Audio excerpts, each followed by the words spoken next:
बिहार में सियासी खामोशी का सबब कहीं अंदर खाने की हलचल तो नहीं।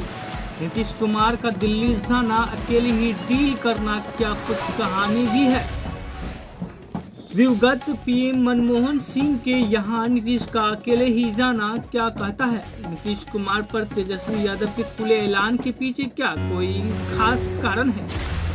राजनीति की अपनी एक खामोशी भाषा होती है और वर्तमान राजनीति में इस फन में सबसे अधिक माहिर बिहार के मुख्यमंत्री नीतीश कुमार कहे जाते हैं।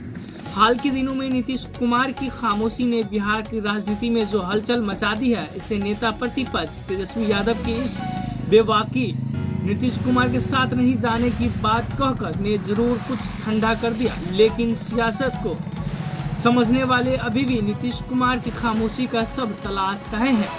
उनकी राजनीति के स्टाइल को देखते हुए यह भी कुछ संकेत करता है बिहार की राजनीति में जो कुछ आजकल हो रहा है वह देश की पॉलिटिक्स पर असर कर सकता है। बिहार पॉलिटिक्स के अंदर खाने काफी कुछ हो रहा है, लेकिन अभी भी साफ साफ पढ़ा नहीं जा रहा। दरअसल शनिवार को महावीर मंदिर न्यास के सचिव किशोर कुणाल सीएम नीतीश के बेहद करीबी कहे जाते हैं कि मृत्यु के बावजूद नीतीश कुमार दिल्ली चले गए। दिल्ली एयरपोर्ट से वह रूटीन चेकअप के लिए गए और वहां से वह आवास पहुंचे। फिर दिवंगत भूतपूर्व प्रधानमंत्री मनमोहन सिंह के परिवार वालों से मिले। इसके बाद सोमवार की सुबह उन्होंने फिर अपना रूटीन चेकअप कराया और शाम वालों से मिले। इसके बाद सोमवार की सुबह उन्होंने फिर अपना रूटीन चेकअप कराया और शाम को वह दिल्ली से पटना के लिए रवाना हो गए। 2 दिनों की इस संक्षिप्त यात्रा में नीतीश कुमार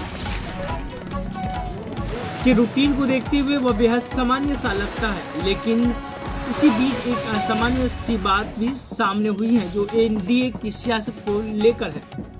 जेपी नड्डा नीतीश कुमार की मुलाकात नहीं। अचानक मीडिया में खबर आई कि नीतीश कुमार भारतीय जनता पार्टी के अध्यक्ष जेपी नड्डा से मिलने वाले हैं और इसके लिए शाम में 4:30 पर वक्त तय किया गया है। सूत्र बताते हैं कि नीतीश कुमार के सोमवार की रात दिल्ली ठहरने का ही कार्यक्रम था, लेकिन इसके बाद अचानक यह खबर आई कि नीतीश कुमार की टेलीफोन पर जेपी नड्डा से बात हुई और मुलाकात के बदले आज ही सीएम सोमवार की शाम में ही दिल्ली से पटना रवाना हो रहे हैं। यहाँ भी सब कुछ सामान्य सा दिखता है, क्योंकि कहा गया है कि बिहार में छात्रों के प्रदर्शन को देखते हुए नीतीश कुमार ने आनंद फानंद में पटना का प्रोग्राम बनाया। लेकिन क्या सियासत की भाषा इतनी आसानी से समझी जा सकती है?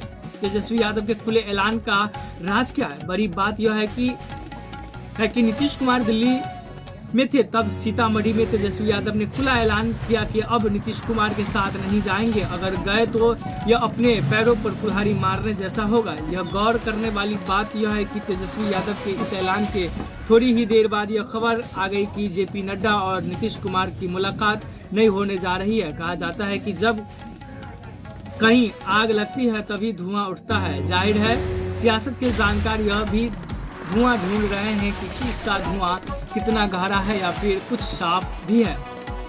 नीतीश कुमार का अंदाज और भाजपा की चाहत का टकराव। वरिष्ठ पत्रकार रवि उपाध्याय कहते हैं जो आपके ऊपर से सामान्य सा लगता है वह सामान्य ही यह सियासत में नहीं कहा जा सकता है। दरअसल मुख्यमंत्री नीतीश कुमार की कार्यशैली स्वतंत्र रही है और वह अब तक अपने अंदाज में ही काम करते रहे हैं। हाल के दिनों में जब भारतीय जनता पार्टी से उनके तालमेल गड़बड़ होने की खबर आती है तो थोड़ी हलचल देखी गई है, लेकिन चूंकि राजनीति परिस्थितियां इस तरह की बनी हुई हैं जो न तो नीतीश कुमार के लिए सहज है और न ही एनडीए अन्य बाकी दलों के लिए। इस सियासत के पीछे नीतीश कुमार की कार्य करने का अंदाज जहां जिम्मेदार है, वही भारतीय जनता पार्टी की महत्वाकांक्षा और सत्ता की शक्ति को प्राप्त करने और कमान चाहती भी है।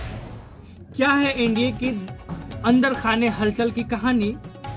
रवि उपाध्याय कहते हैं जहां ही उनका पटना लौटना, जेपी नड्डा से नहीं मिलना या नहीं पाना, क्या कहिए, यह कुछ इशारा तो करता है। इसी बीच बिहार के नए बने राज्यपाल आरिफ मोहम्मद खान का पटना आने का शेड्यूल नहीं था, तब भी उनका पटना आना काफी कुछ बताया जा रहा है। दरअसल येलो बुक के शेड्यूल के मुताबिक उनके आगमन के लिए चीफ मिनिस्टर, बिहार महापौर रहना भी चाहिए। ऐसे में यह सवाल बनता है कि सब प्रोग्राम रीशेड्यूल हुआ है। बिहार में एनडीए के भीतर की स्थिति जो बनी हुई है यह भी काफी कुछ कहती है। राजनीति में बनते और बिगड़ते रिश्तों का तालमाल। रवि उपाध्याय कहते हैं कि दरअसल राजनीति में टर्न और ट्विस्ट होता है। हालांकि ऐसा कुछ दिखाई नहीं पड़ रहा, लेकिन भाजपा यह सोचती है कि हिंदी भाषी क्षेत्रों के राज्य में भाजपा का चीफ मिनिस्टर है। यह भाजपा के लिए चिंता का कारण है। इस बार नहीं तो फिर नहीं की सोच भी भाजपा नेताओं को बेचैन किए हुए हैं। राजनीति को गहराई से पढ़िए तो पॉलिटिकल एडिटर में बीजेपी को कोटे के मंत्री कहते हैं कि नीतीश चेहरा होंगे लेकिन चीफ मिनिस्टर रीशेड्यूल कैंडिडेट होंगे। यह नहीं कहा जा सकता है कि गृह मंत्री अमित शाह ने कहा था कि एनडीए कोर कमेटी की बैठक में फैसला होगा कि कौन चीफ मिनिस्टर होगा। इस बात में वर्तमान सियासी स्थिति को देखते हुए दम तो लगता है। बने रहे MSP न्यूज़ 24 के साथ। लौटते हैं अगला अपडेट लेकर के, तब तक के लिए बिता लेते हैं। जय हिंद, जय भारत।